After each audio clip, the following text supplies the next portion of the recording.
Bird dog with a dumbbell drag. We're gonna put together two exercises here, that plank pull through and the bird dog itself.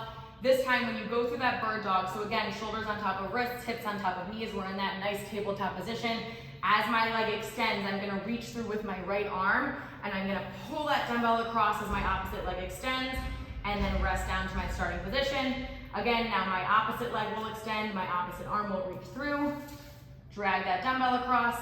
Again, keeping that back nice and flat as if there's a glass of water balancing, and simultaneously pulling that dumbbell and kicking that leg.